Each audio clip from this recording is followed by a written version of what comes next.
Hello, Internet, and welcome back to the series that I don't quite have a name for yet.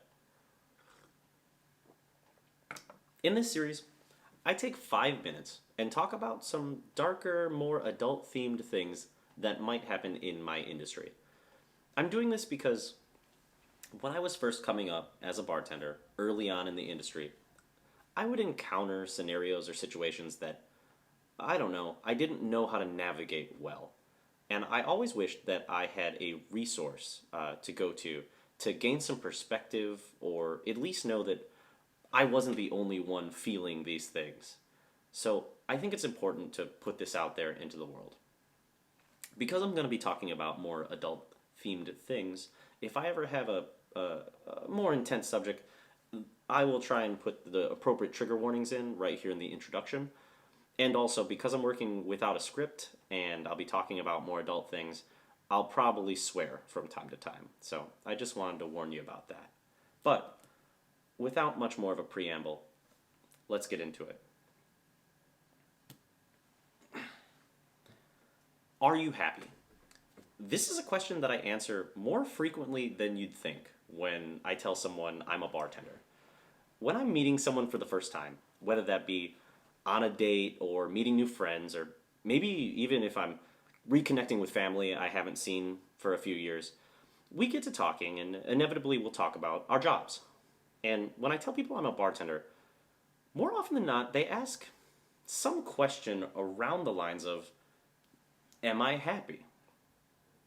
Now, that might sound like some sort of helpful existential question to ask myself from time to time, but really, it's a bonkers thing to ask someone the first time you meet them, that's for sure.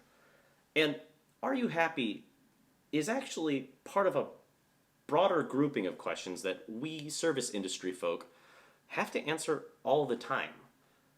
Are you happy? Oh, you're still doing the restaurant job. When are you going to get a big boy job? Or, oh, you're a bartender. What else do you do? Or, oh, you're a server. Are you in school? All of these kind of have the same underlying theme that we couldn't possibly want to be where we are. We couldn't possibly want to work in a restaurant, or at least not only work in a restaurant. And it really doesn't matter what kind of statistics you might have. You can't counter with, well, last year I made such and such money and it allowed me to buy a house. You can't counter with, well, I really enjoy learning about the industry and the trade and I think I'm building a skill. And you can't really counter with, well, I like being at my neighborhood pub and I feel like an active part of my local community. All of those things might be true and they might be, justifiably pretty cool, but it doesn't counteract this pervasive feeling in our culture that restaurant work isn't real work. It's not valuable. And you might want to, confront the people who might make you feel that way, the people who are asking you these questions, but they're really not to blame either. Whatever it is I do for a living, whatever work I'm doing, our culture at large has essentially said it's okay that I don't get paid a livable wage. Whatever it is I do, I'm not owed health insurance. I'm not owed vacation time. Whatever type of work that I am doing doesn't really have much value. And by value, I mean like literal monetary value.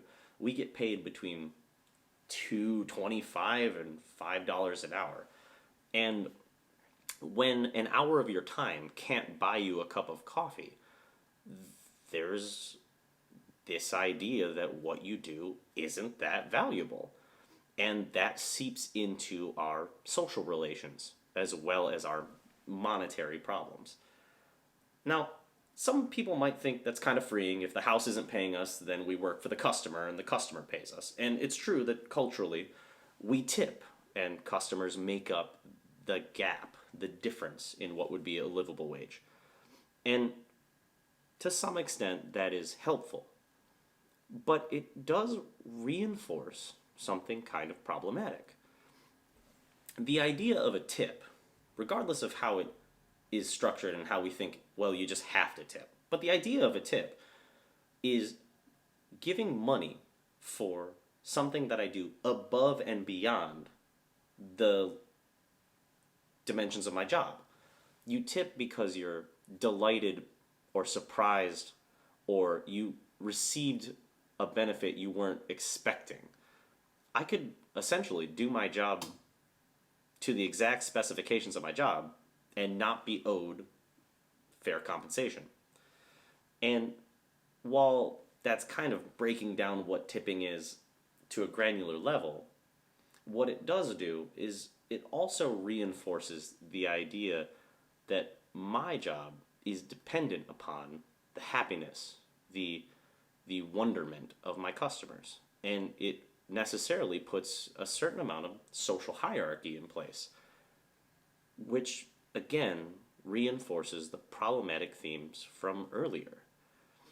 When people can look at me and say, well, you rely on me to pay you, you rely on me giving you my $2 or $3 at the end of our interaction to survive, it's only one step away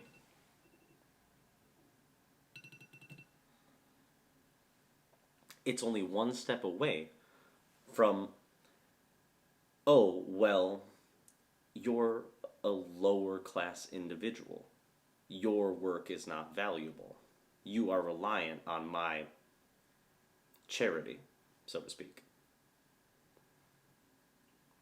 So, what is there to take away from that? One, if you're going to do this industry, those questions will come up pretty often.